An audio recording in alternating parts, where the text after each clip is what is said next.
Creating a global food brand used to be expensive. This is why food production is owned by just a dozen companies in the world. It's big business. During the last 100 or so years, this is what they've come up with. Nothing has really changed. Besides their wallets getting fat, consumption of processed foods skyrocketed, and the local brands went out of business. By creating a 3D food design platform, we are able to empower local tastemakers, boosting their business with modern offerings, thereby giving consumers more creative choices.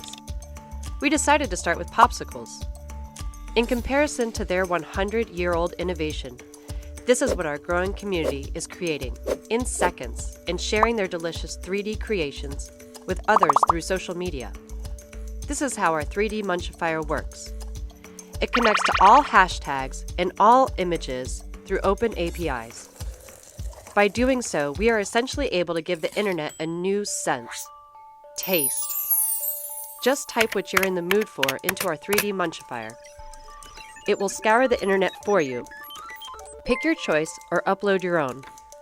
Our object recognition, edge detection, displacement mapping, and other software algorithms can turn any image automatically into 3D food. Open APIs mean that you now have the power to create whatever you want in one platform, and you're not bound by the selection you find at your local grocery store. No design skills are needed. Once your design is done, it will be uploaded into our production line. And this production is incredibly fast.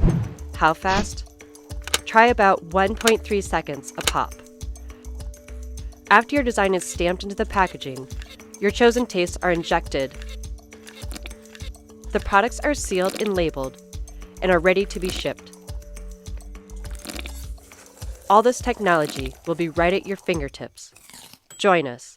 We are looking forward to what you will create at Pixsweet.com. So that was our simple pitch. We're actually, just to be very clear, we're not looking for funding and anything, but it was just to present ourselves here and get some feedback from people. So we're doing a lot of events like this all the time, and just to get some questions from the crowd. So maybe Jimmy's first. I don't have a question. I want to commend your performance on the panel, bringing a European sensibility to the questions. He said sensibility. Thank you. That's a big word for me. No, I think what you're doing is exciting, it's new, it's different, and I don't have any questions for you. Are you working on other types of food? So we can do any ingredient below 140 degrees Celsius. So whether it's chocolate, whether it's going to be gummy bears, soap, hair gel, nuts and bolts, it doesn't really matter. Are you looking at things at room temperature? It doesn't really matter. So if it's below 140 degrees, we can inject anything we like. Yeah. So what's the business model like? Can I just get online and order, custom popsicles from you? You can, yes. So we're going to have a lot of different tests during this spring for different verticals.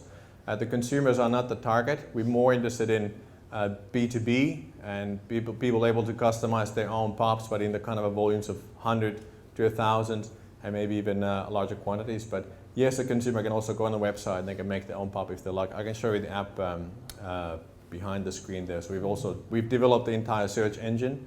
They can either upload your own image, or you can go to the internet and look for anything you like. So. How much is it? Depending on the ingredients, anywhere between $2 and $5 per piece. Not including delivery? Not including shipment, no. But we will have non-frozen shipment, so you can we also tackle the logistics, so you can order a pack yourself and freeze it in your own freezer, and that's it. Is there only 2.5D shapes? At the moment, 2.5D, yes, as you see in the video.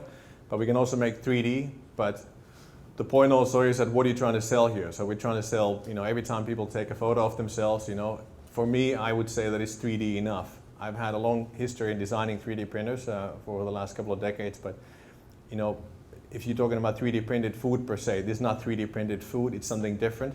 But for us, it's 3D enough. It communicates the message. You don't have to overcomplicate it by making it too elaborate.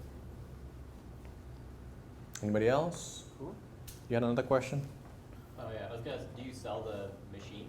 So that, maybe it could be made. No, we don't sell the machine, but what we're busy with now is we're busy creating a licensing model out of it. So we've mapped the entire kitchen, how many people need to run it, what kind of equipment is needed, what's the startup investment to run that space. So we have the second kitchen starting in Europe in end of March, and then we go from there.